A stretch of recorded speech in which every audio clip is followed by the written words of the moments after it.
साथियों, आप सभी का इस प्लेटफॉर्म पर स्वागत है। यहाँ पर हम लोग एमपीपीसीएस 2020 जिसकी प्रारंभिक परीक्षा जुलाई 2021 में प्रस्तावित है, उसके लिए टेस्ट देख रहे हैं। तो आज के दिन जो टेस्ट सीरीज़ हम लोग देखेंगे, यह सिविल जॉब्स नामक जो कोचिंग संस्था है मध्य प्रदेश इंदौर की, उनके द्वारा जो टेस्ट सीरीज चलाई गई है, उसी में से एक टेस्ट को यहाँ पर हम लोग देखेंगे। तो चलिए प्रारंभ करते हैं। इसमें पहला प्रश्न है कि वर्तमान में भारत के महान्यायवादी कौन हैं।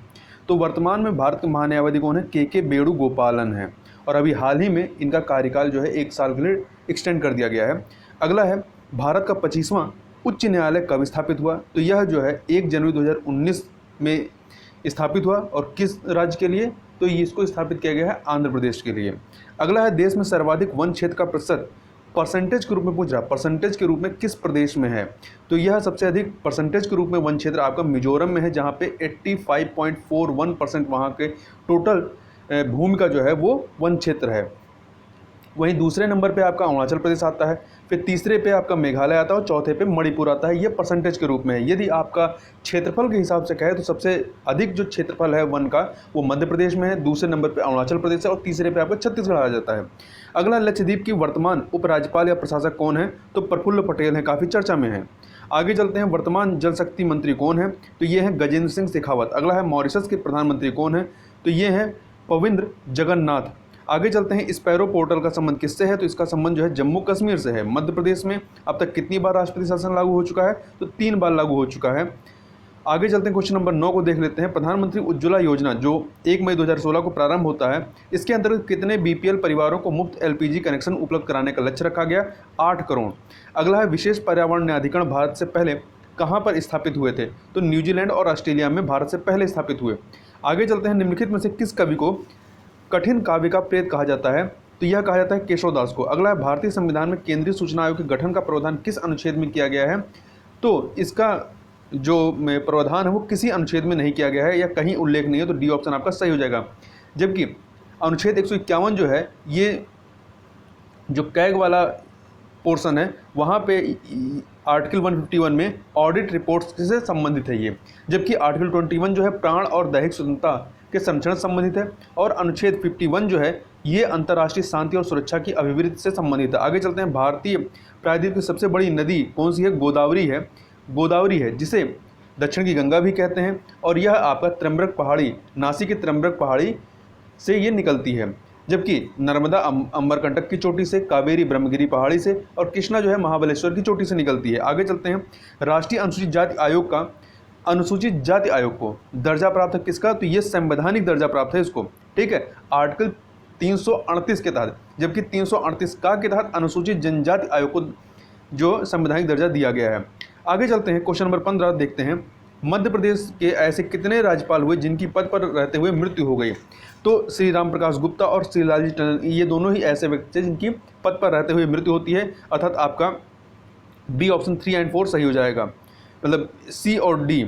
आगे चलते हैं, क्वेश्चन नंबर 16 देख लेते हैं। निम्नलिखित में से कौन सुमेलित हैं? तो देखिए, आपका इसमें पहला वाला जो है राष्ट्रीय आपदा प्रबंधन संस्थान रक्षा मंत्री, ये सम्मिलित नहीं है।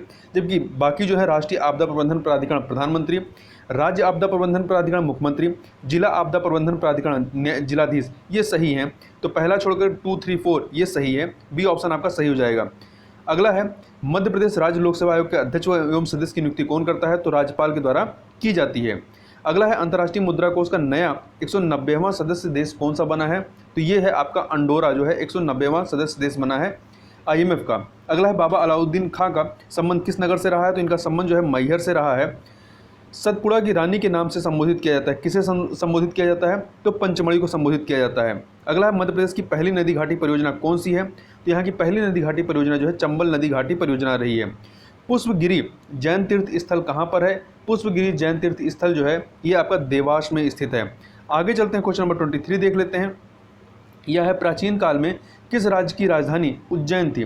तो अवंती की राजधानी जो है ये उज्जैन थी। अगला है, भारत में कैग का पद सृजित किया गया था संसदीय अधिनियम के द्वारा, और यह एक संवैधानिक पद है, ठीक है, आर्टिकल 148 में इसका प्रावधान किया गया है।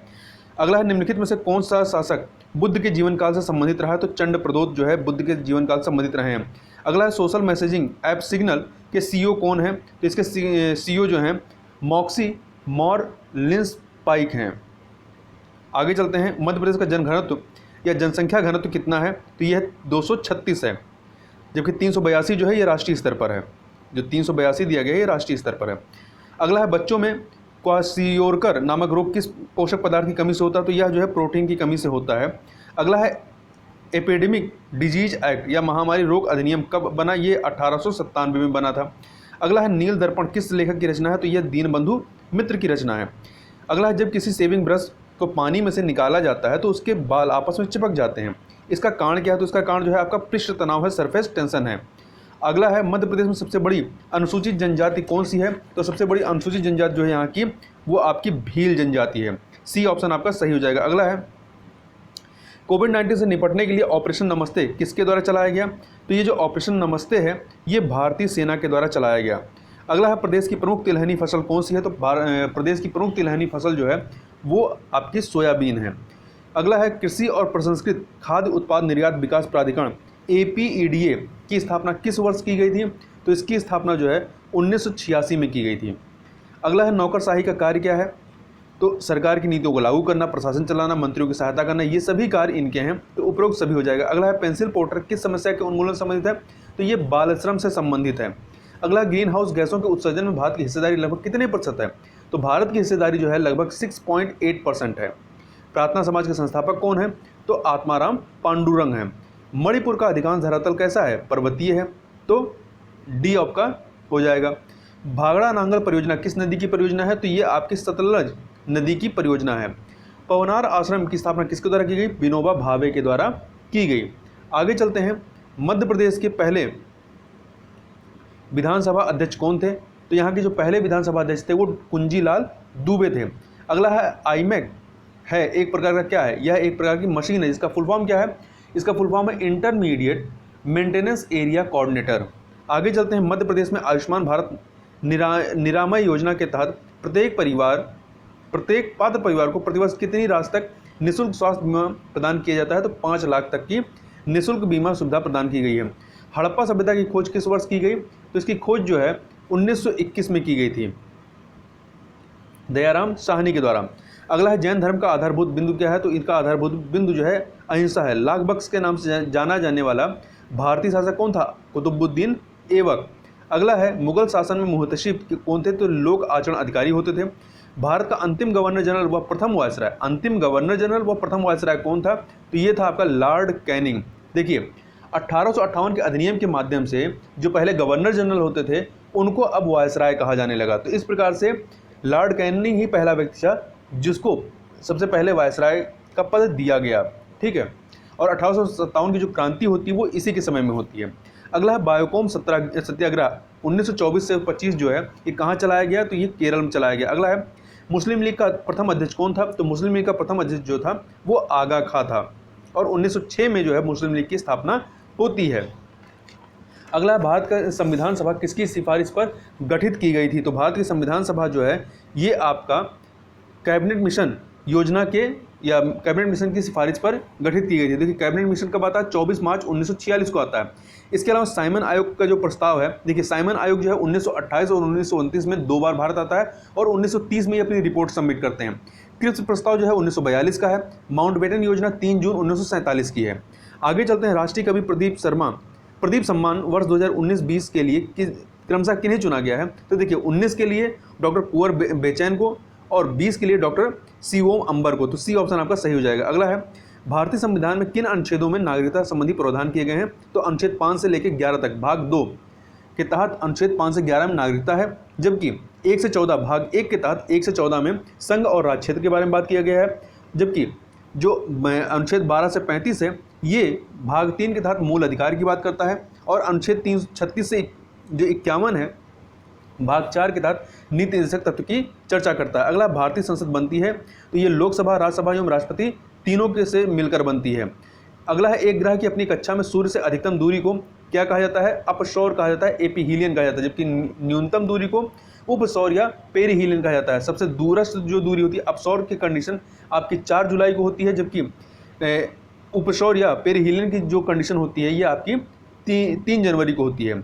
अगला है पृथ्वी की 3 सकेंद्रीय परतों में ऊपर से दूसरी परत कौन सी है, तो दूसरी परत जो है आपकी सीमा है, ठीक है, बीच में ये है, ऊपर सियाल सीमा निफे होता है। सबसे नीचे। एंडीज पर्वतमाला की सर्वोच्च चोटी कौन सी है? एंकांकागुआ है। अगला है हवाई जहाज प्रायः कहाँ उड़ते हैं? तो ये जो है प्रायः समताप मंडल में उड़ते हैं। अगला है निम्नलिखित में से कौन मरुस्थल नहीं है? तो सारोगेसो, कालाहारी, और अगले दो क्या हैं? सहारा और गोबी। तो देखिए आपका जो सारगोसो को छोड़ के बाकी सभी जो है मरुस्थल है, पर सारगोसो जो है ये प्रशांत महासागर में स्थित एक क्षेत्र है। आगे चलते हैं। भारतीय भूमि का सर्वाधिक उत्तरी बिंदु कौन सा है? तो इंदिरा कौल है। किस शास्त्रीय नृत्य में पुरुष भाग नहीं लेते हैं? तो मोहिनी अट्टम, जो कि केरल का है, इसमें पुरुष भाग नहीं लेते हैं। कर्मा लोक नृत्य भारत के किस राज्य में प्रचलित है? तो छत्तीसगढ़ में प्रचलित है। अमीर खुसरो का नाम किस वाद्य यंत्र के आविष्कार संबंधित है? सितार से संबंधित है। खालसा किस धर्म से संबंधित है? तो ये सिख धर्म से संबंधित है। गुंडी पर्व किस राज्य में मनाया जाता है? तो महाराष्ट्र में मनाया जाता है। बद्रीनाथ धाम कहाँ अवस्थित है? ये उत्तराखंड में अवस्थित है। अगला है जब कोई पिंड तब तक विरामावस्था में ही बना रहेगा जब तक उस पर कोई बाह्य बल कार्य नहीं करता। यह कथन किसका है? तो यह कथन न्यूटन का है, और न्यूटन ने 3 गति के 3 नियम दिए थे, जिसमें पहला जो नियम था जड़त्व का नियम, उसी के तहत ये कहा गया है। अगला है, या जो ये कथन है ये न्यूटन के प्रथम नियम जड़त्व के नियम को इंडिकेट करता है। अगला है जब दूध को बिलोया जाता है या हिलाया जाता है तो उसमें से मक्खन अलग हो जाता है। इसका कारण क्या है? केंद्रापसारी बल जो होता है उसकी वजह से ये अलग होता है। ऊष्मा का सबसे अच्छा सुचालक कौन सा है? तो इसका सबसे अच्छा सुचालक जो है वो चांदी है। दूरबीन का आविष्कार किसने किया था? तो दूरबीन का आविष्कार गैलीलियो ने किया था। इकोशिया सर्च इंजन का संबंध किस देश से है? तो इसका संबंध जो है जर्मनी से है। अगला है फ्रांस से राफेल फाइटर प्लेन खरीदने वाला विश्व का पहला देश कौन था? देश है इजिप्ट या जिसे मिस्र भी कहते हैं। नेत्र के लेंस से रेटिना तक की दूरी बढ़ जाने के कारण होने वाले दृष्टि दोष को क्या कहते हैं? इसे निकट दृष्टि दोष कहते हैं या मायोपिया कहते हैं। अगला है निम्नलिखित नदियों में से किसका उद्गम स्थल भारतीय क्षेत्र में नहीं है? तो ब्रह्मपुत्र का जो है उद्गम स्थल भारतीय क्षेत्र में नहीं है, ये तिब्बत का जो पठार है वहाँ से ये निकलती है। अगला है कबीरदास के उपदेशों को सबसे महत्वपूर्ण संकलन कौन सा है? तो बीजक है। निम्नलिखित में से इजराइल की मुद्रा कौन सी है? तो यहाँ इजराइल की मुद्रा जो है वो सेकल है। भारत का सबसे लंबा नदी बांध कौन सा है? तो हीराकुंड बांध जो है सतलज नदी पर, ये सबसे लंबा बांध है। अगला है ओजोन निर्माण की अभिक्रिया क्या कहलाती है? तो ओजोन निर्माण की जो अभिक्रिया है ये प्रकाश रासायनिक अभिक्रिया कहलाती है। अगला है विश्व का सबसे पहला सुपर कंप्यूटर कब बना? तो ये आपको बना 1975 में। आगे चलते हैं। वर्तमान में चल रहे कीबोर्ड की संख्या रूपी बटनों की संख्या कितनी बार दोहराई गई है? 2 बार दोहराई गई है। कंप्यूटर सिस्टम में कौन सी युक्ति कीबोर्ड के विपरीत या अपोजिट कार्य करती है? प्रिंटर। देखिए कीबोर्ड क्या है? इनपुट का कार्य करता है, जबकि प्रिंटर आउटपुट का कार्य करता है। कंप्यूटर में कितने प्रकार की मेमोरी पाई जाती है? तो कंप्यूटर में कुल आपके 2 प्रकार की मेमोरी पाई जाती है, प्राइमरी और सेकेंडरी। अगला है सुपर कंप्यूटर के फ्लॉपी की क्षमता क्या है? तो सुपर कंप्यूटर के फ्लॉपी की जो क्षमता होती है वो 500 M होती है। अगला है डिस्क को पढ़ने के लिए प्रयोग में आने वाला हार्डवेयर कौन सा है? तो इसको पढ़ने के लिए डिस्क ड्राइव की जरूरत होती है। अगला है निम्न में से कौन सा सिस्टम यूनिट का भाग है? तो जो CPU है ये सिस्टम यूनिट का भाग है, सेंट्रल प्रोसेसिंग यूनिट। छोटे बच्चों को ग्राफिक रेखानुकृतियों की शिक्षा देने के लिए कंप्यूटर में किस भाषा का प्रयोग किया जाता है? तो इसमें जो है आपका लोगो भाषा का प्रयोग किया जाता है। लॉजिक गेट क्या है? तो यह एक प्रकार का सर्किट है। ओजोन परत वायुमंडल के किस परत में स्थित है? तो ये आपका जो है समताप मंडल स्ट्रेटोस्फीयर में स्थित है। अगला है निम्नलिखित में से किस संगठन को शांति का नोबेल पुरस्कार नहीं प्राप्त हुआ है? तो देखिए यूएनओ संयुक्त राष्ट्र संघ को दिया गया है, एमनेस्टी इंटरनेशनल को मिला है, अंतर्राष्ट्रीय परमाणु ऊर्जा एजेंसी को मिला है, परंतु संयुक्त राष्ट्र विकास कार्यक्रम UNDP को अभी तक जो है शांति का नोबेल पुरस्कार नहीं दिया गया है। अगला है निम्नलिखित में से किसे भारत में सर्जरी का पिता कहा जाता है? तो सुश्रुत को कहा जाता है। निम्नलिखित में से किसने फीफा वर्ल्ड कप सर्वाधिक बार जीता है? ब्राजील ने कुल 5 बार जीता है। अगला है घृत कुमारी एलोवेरा के किस भाग को औषधि तथा कॉस्मेटिक के लिए प्रयोग किया जाता है? तो जो पत्ती होती है उसको। अगला है खाद्य श्रृंखला क्या दर्शाती है? ये ऊर्जा के प्रवाह को दर्शाती है। एबल पुरस्कार निम्नलिखित में से किस क्षेत्र में दिया जाता है? तो यह जो है गणित के क्षेत्र में दिया जाता है। अगला है भारत का पहला परमाणु परीक्षण किस राष्ट्रपति के समय में हुआ था? तो ये जो है आपका बीबी गिरी के समय में होता है। बांधवगढ़ राष्ट्रीय उद्यान कहाँ स्थित है? तो ये आपका जबलपुर में स्थित है, उमरिया में स्थित है। बांधवगढ़ राष्ट्रीय उद्यान उमरिया में स्थित है। अगला है कार्बन का अपर रूप ग्रेफाइट पाया जाता है। ग्रेफाइट जो है कहाँ पाया जाता है? तो ये बैतूल में पाया जाता है। कहाँ पे? बैतूल में। अगला है निम्नलिखित संयुक्त राष्ट्र महासभा की पहली महिला अध्यक्ष निम्नलिखित में से किस राज्य की राज्यपाल भी रही? तो देखिए संयुक्त राष्ट्र महासभा की पहली महिला अध्यक्ष कौन थी? विजय लक्ष्मी पंडित, जो कि पंडित जवाहरलाल नेहरू की बहन थी। और ये 1953 में 1953 में संयुक्त राष्ट्र महासभा की पहली महिला अध्यक्ष थी, विश्व की पहली महिला अध्यक्ष थी। और ये बाद में जो है ये महाराष्ट्र की उपराज्यपाल भी महाराष्ट्र की राज्यपाल भी रहती हैं। तो इस प्रकार से यहाँ पे हम लोगों ने 100 क्वेश्चन को कंप्लीट किया। तो इस वीडियो में बस इतना ही, मिलते हैं नेक्स्ट वीडियो में, तब तक के लिए बहुत बहुत धन्यवाद।